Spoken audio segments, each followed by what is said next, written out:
Chapter 96, Husband's Persistent Pursuit. After Su-ro's satisfaction, even without enough nap at noon, she remained spirited when she returned to work in the afternoon. However, her delightful mood vanished in an instant when she received a report from a private detective, indicating that her husband Fang Hao had again visited the Sunlight nursing home. Her situation now felt like that of prey being relentlessly pursued by a hunter, always on the verge of exposure to the hunter's firepower. If her husband were to discover the truth, she would be utterly ruined. She didn't believe that if her husband truly found out everything, he would turn a blind eye and a deaf ear. Divorce would undoubtedly be on the horizon. Fang Hao, you bastard. Why do you keep investigating me? Don't force me. Su-ro, calm down.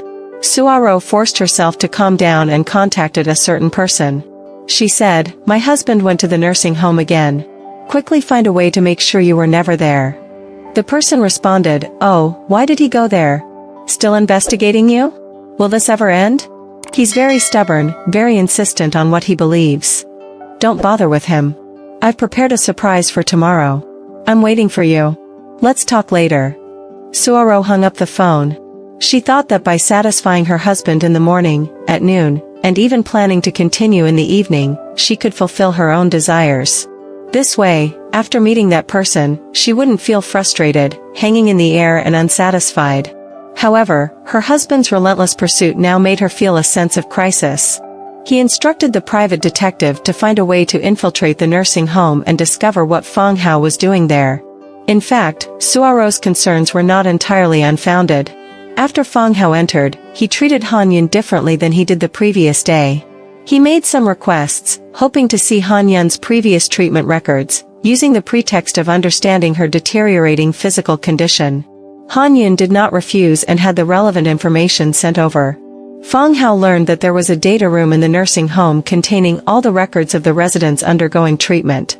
However, this was considered confidential information and not open to the public, nor was it accessible to Fang Hao. But Fang Hao felt there might be a way. On the way back, he said to Lu Yu, Director, are you familiar with the boss here? Lu Yu asked, what's going on? Fang Hao said, I have an idea. I want to write a paper on rehabilitation treatment. If I could obtain the treatment records of the elderly here. Glancing at Lu Yu through the rearview mirror, he continued, Director, if you know someone here and can allow me to access their data room, just to check the general data without revealing identities. Lu Yu hesitated because the clients here were high-profile individuals, and their information was confidential. The boss here certainly wouldn't allow someone like Fang Hao to browse through it, and she might not even have the chance. Fang Hao suggested, I don't need to take anything out. I'll go to the data room to check and only record general data without real names. Lu Yu thought for a moment and said, actually, you can talk to Meng Yu. I remember she has access to the data room. If she takes you in, it shouldn't be a problem. Meng Yu? A light bulb went off in Fang Hao's mind. It seemed like there might be a solution. Back at the hospital, after grabbing a meal in the cafeteria, Fang Hao tried to contact Meng Yu directly with his request. However, Meng Yu flatly refused. Frustrated by this roadblock, Fang Hao had to come up with an alternative plan. At that moment, Lu Jing approached him, carrying her lunch. She mentioned the incident with Sun Sini, the colleague of Fang Hao's wife, who had been assaulted the previous night. Sun Sini? Fang Hao inquired. Yeah, that seems to be the name. She's in the inpatient department, in a pretty dire state. You might want to go check on her later. Alright, I'll go take a look. Fang Hao was bewildered. How could Sun Sini have been attacked? Lu Jing advised him to keep calm and patient during his night shift in the emergency room, as the evening patients might be agitated.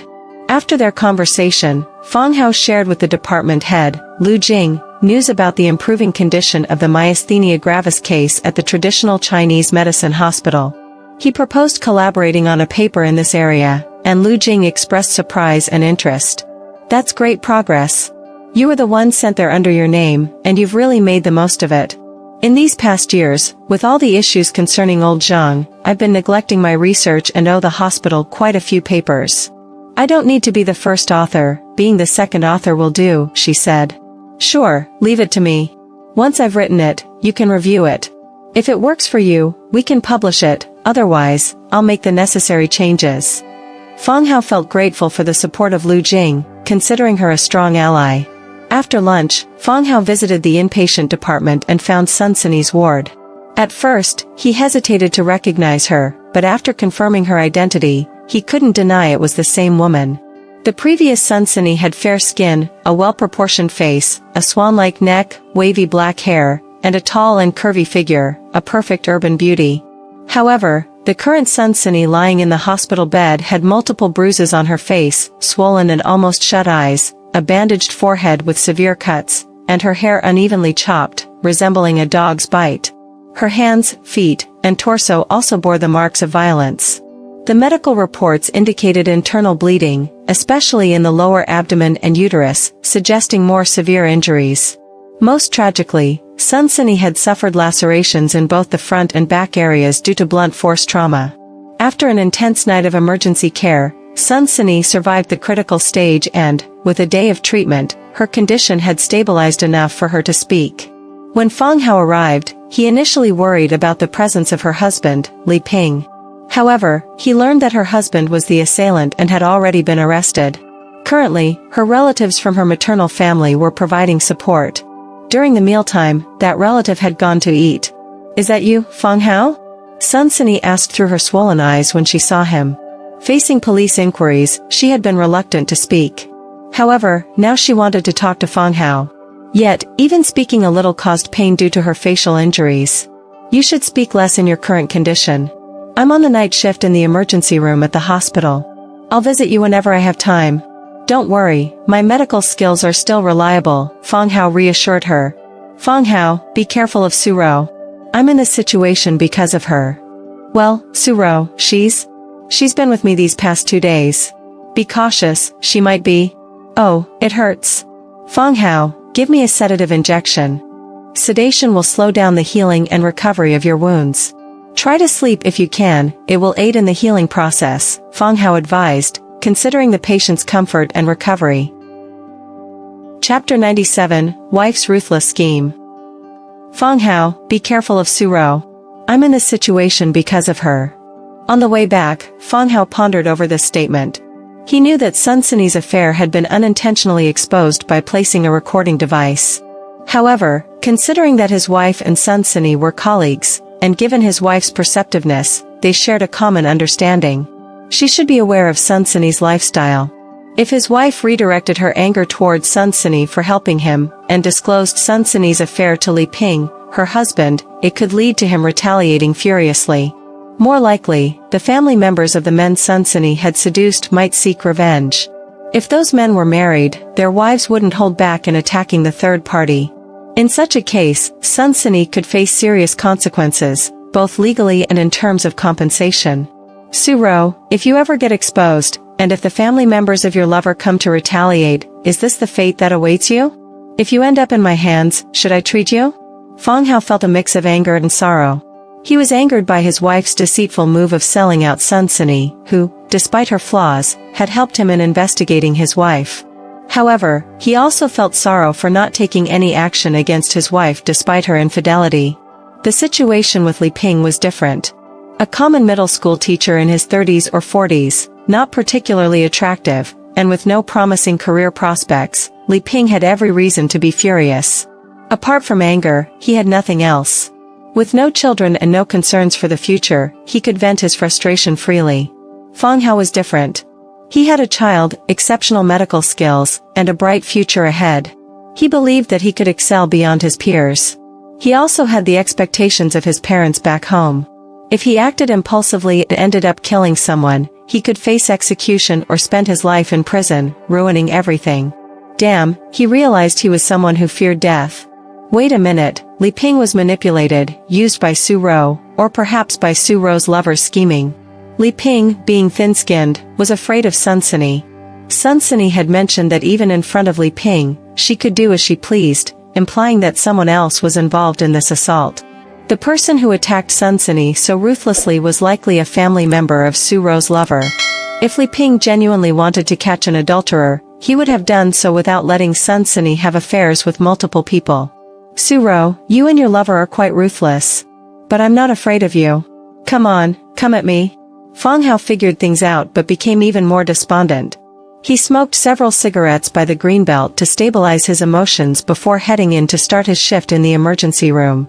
It was his first time on night shift in the emergency room, but with another expert director on duty, many patients sought treatment due to the renowned specialist. As a result, few patients came to Fang Hao's side. After a night shift, Fang Hao had seen only a dozen patients, all with simple symptoms of cold and fever. Seeing no one in line for registration, he shut down the computer and headed out, where he encountered Lu Jing. He said, "Director, why haven't you left yet? I came to check on you, see how you're feeling." Lu Jing, also needing to care for her husband, who was in the hospital, had stayed around. She came to see how Fang Hao was doing. Not bad. Tonight was quiet, about 15 patients, all with cold and fever. Oh, I took the opportunity with no patients to write 3 papers. Take a look. The documents are also sent to your email.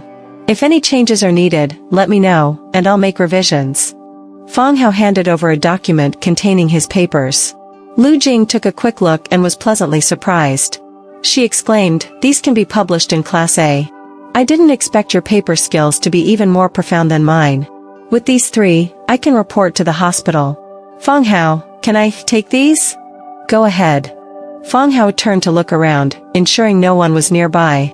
He whispered, "My salary is low, and recently, someone has offered me freelance writing gigs. I've done some ghostwriting."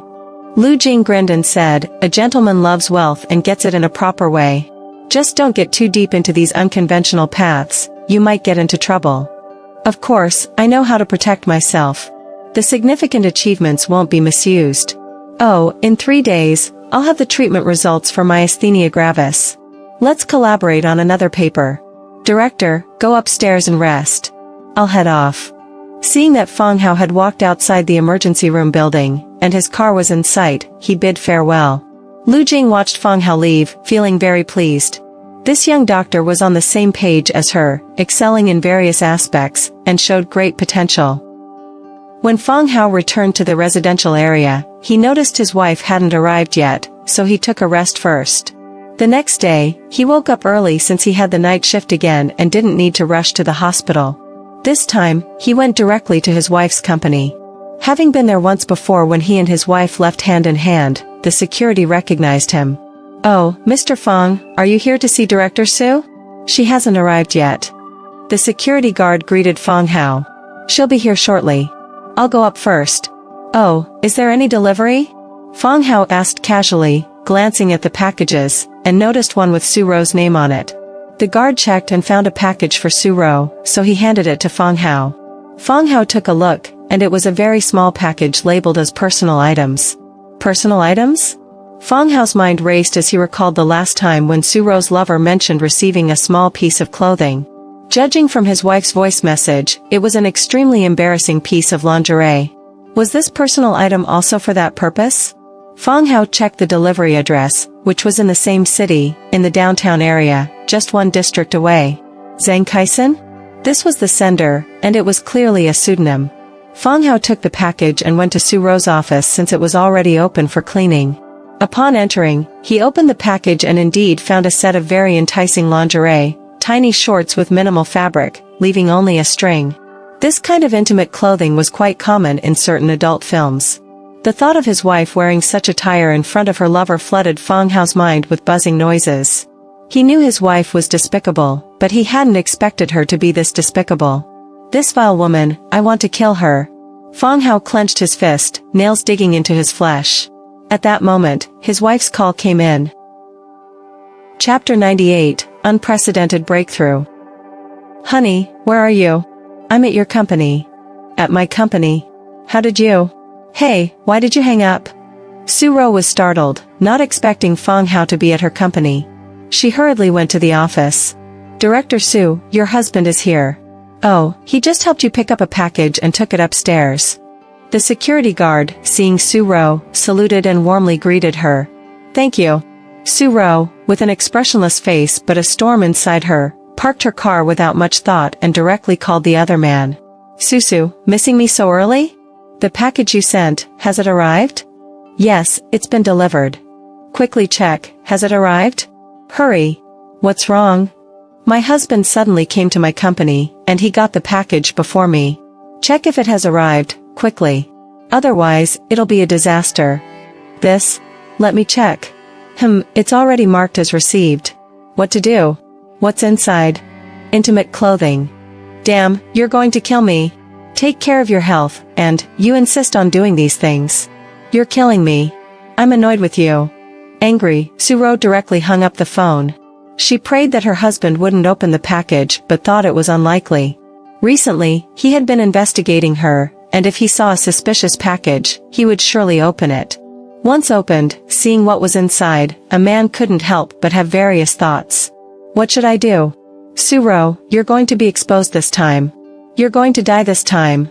Hubby, he'll divorce me. He'll definitely divorce me. No, Suro, you can't admit it.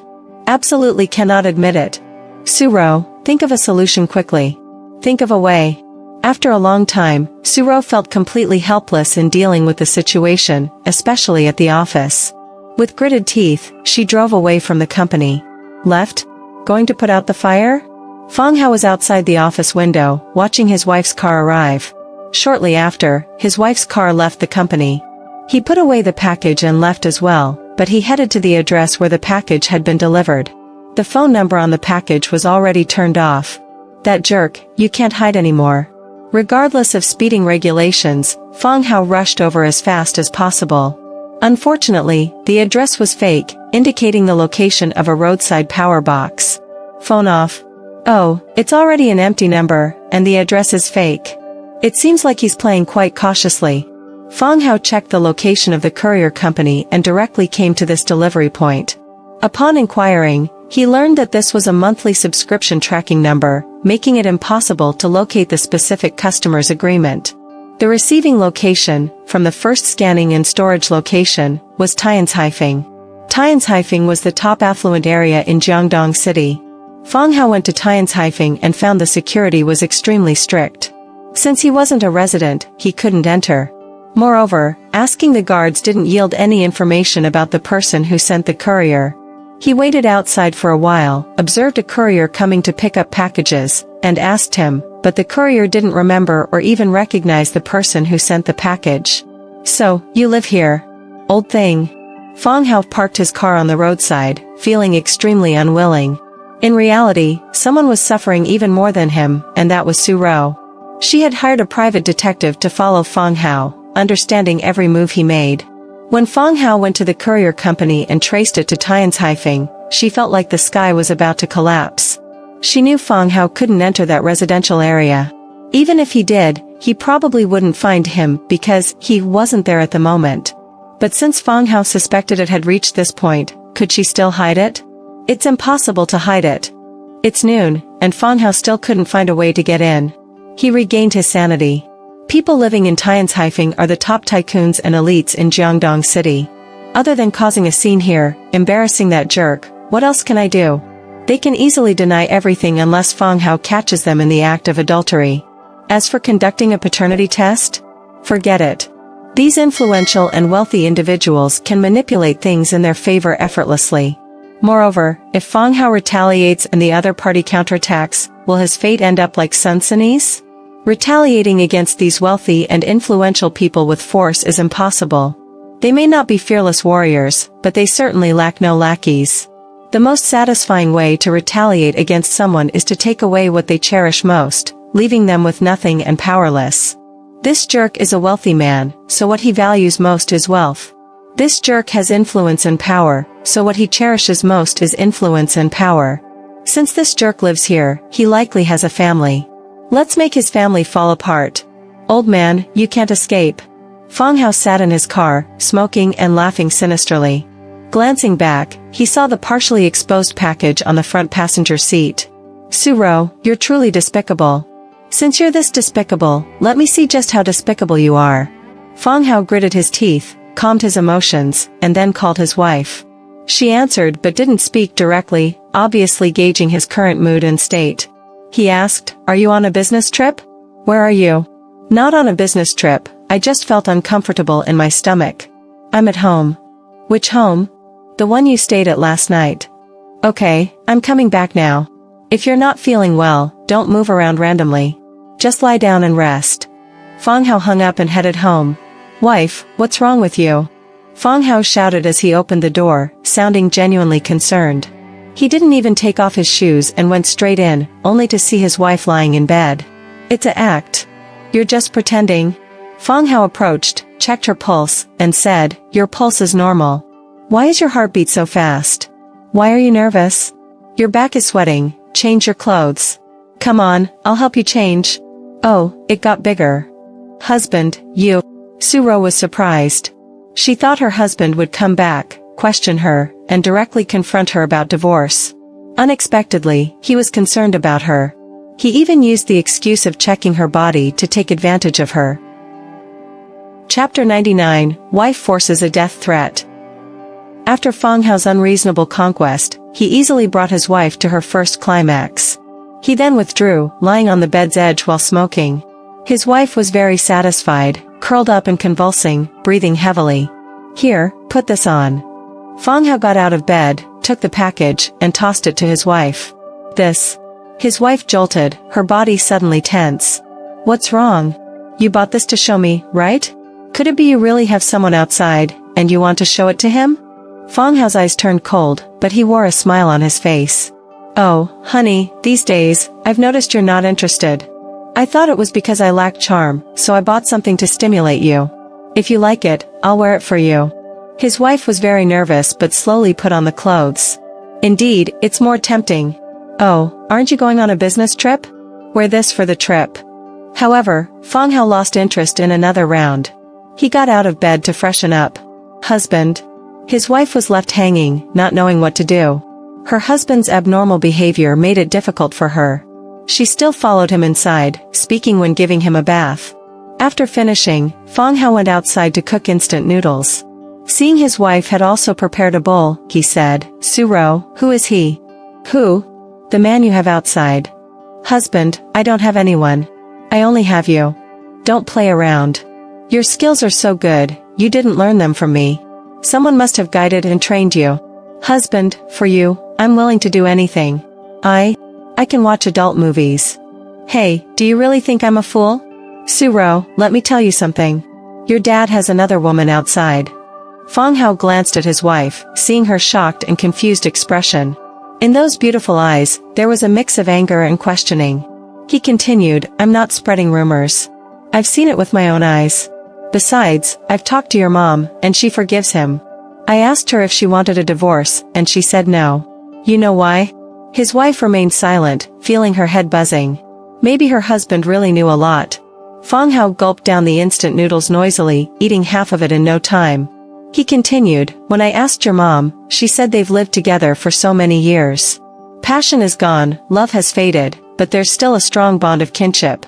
At this age, your dad won't be able to fool around for many more years. What your mom can't give, let others provide. As long as they don't divorce, your dad won't dare to bring another woman home.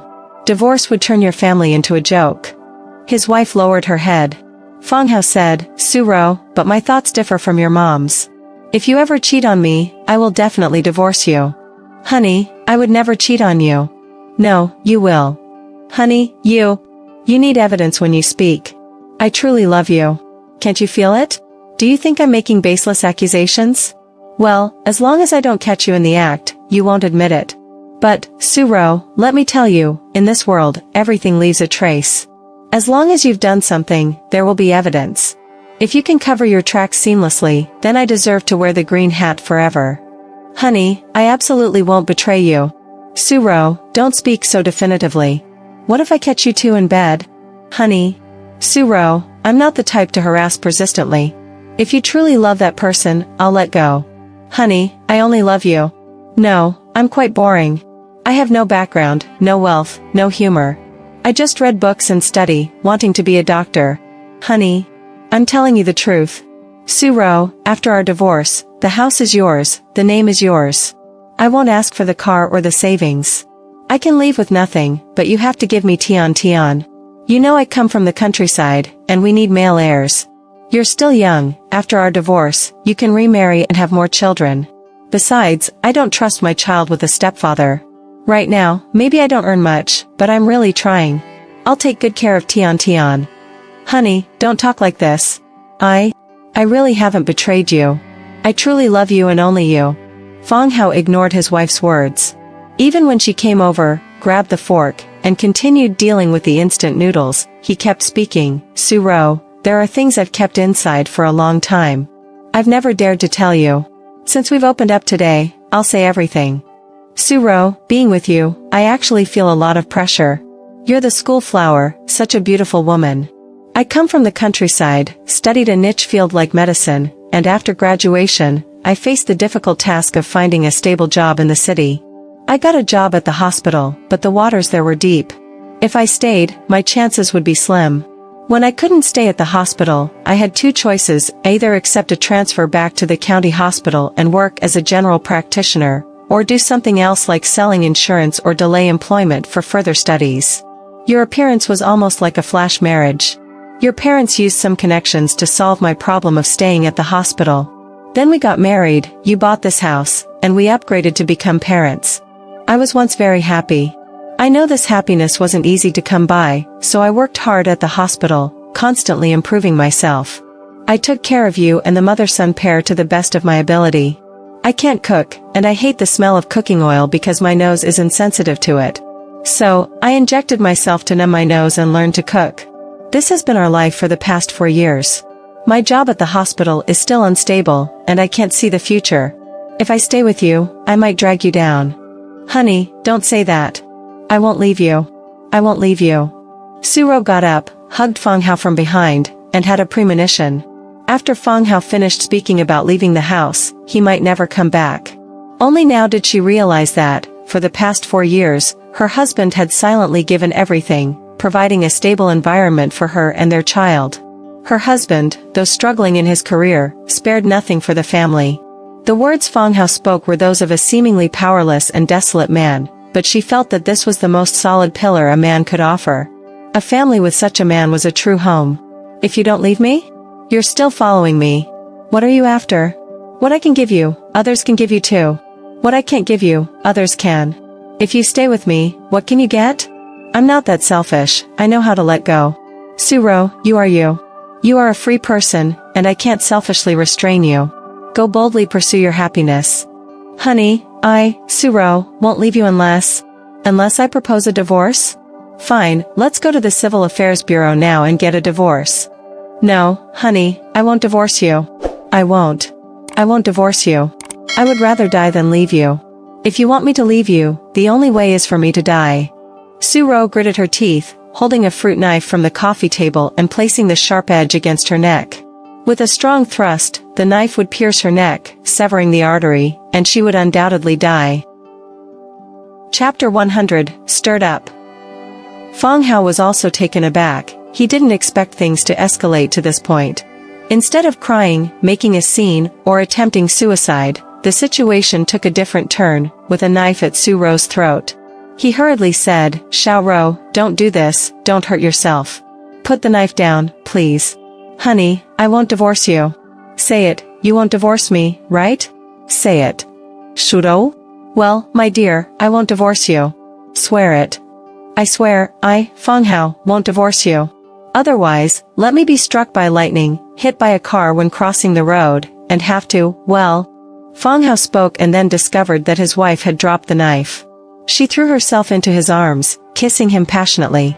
Fang Hao was stunned at first but then responded. After all, he genuinely loved this woman for 4 years. Setting aside her beauty, he had sincerely invested 4 years of emotions. This emotion, when transformed into hatred, made him want to divorce his wife.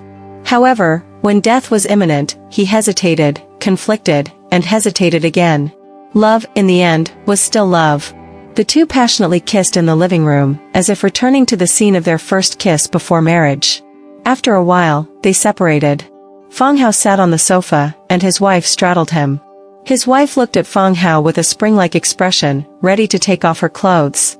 Fang Hao stopped her and said, "I'm going to Jiangdong University later to give acupuncture to your mom." "Oh, your mom's health isn't very good.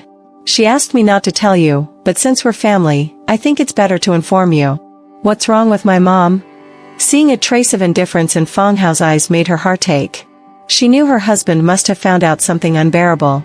She didn't dare to ask, or else her husband might divorce her in anger. Facing that unbearable thing, she had no room for redemption. She sensitively perceived that her husband didn't take that unbearable thing, indicating he still wanted to live a life with her. Perhaps this was the chance her husband was giving her. Yes, it must be the chance her husband was giving her. She had to choose.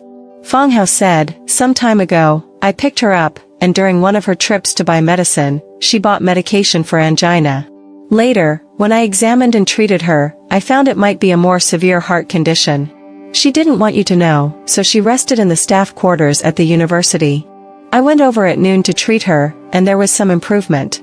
I think, as a family, we should face it together. I'll have to go for treatment later. So, spare me this time, and if you really want to do it, we can do it when I come back tonight." "Honey, thank you." Suro understood now. Leaning on Fang Hao's shoulder, she closed her eyes, and tears welled up, crying.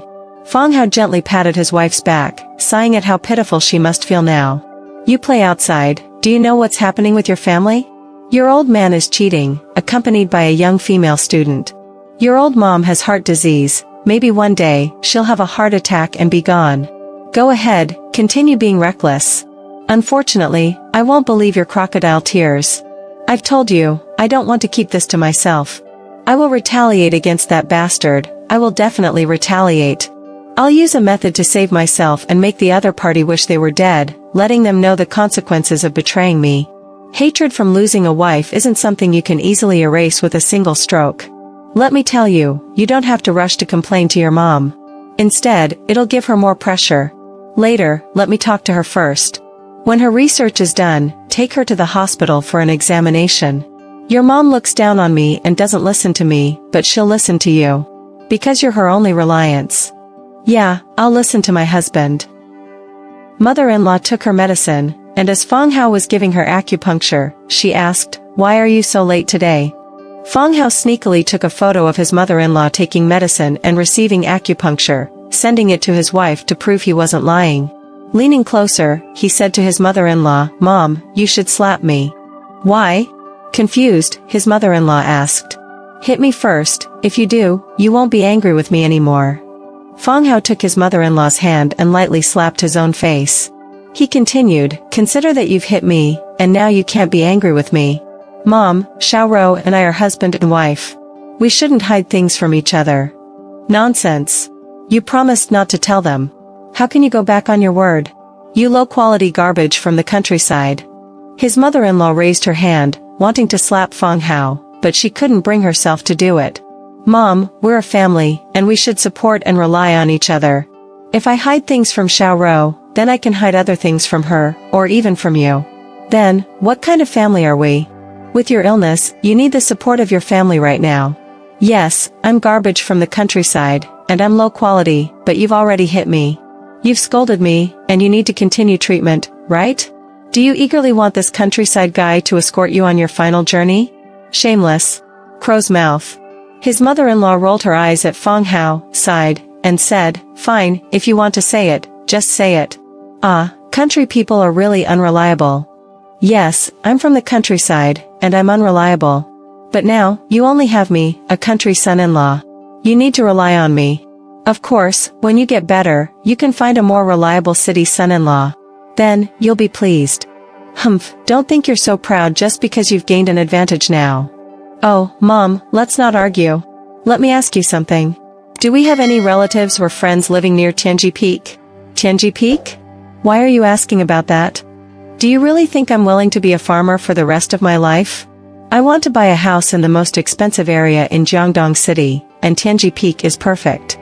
"Haha, you're making me laugh. With your appearance, you want to buy a house, especially on Tianji Peak? You might as well take a piss and see what kind of person you are." "Mom, don't underestimate people. Everyone should have a dream. If a person has no dreams, what's the difference between them and a salted fish?" "Oh, a salted fish with dreams isn't a salted fish anymore. Do you enjoy hitting a country guy like me? Is it fun to keep hitting me? Dare I tell you if we have relatives or friends at Tianji Peak?" "No, we don't. See? I don't want to hear the words, Tianji Peak. If you want to know, ask your dad. I want to rest for a while. Let Feifei remove the needles later. Get lost." Hee hee, I'll lie down outside for a while. Dreaming about a house on Tianji Peak.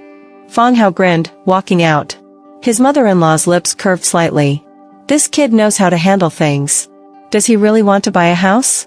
And on Tianji Peak? What has triggered him? You're still young, with good medical skills and the potential to rise from the countryside. Work hard.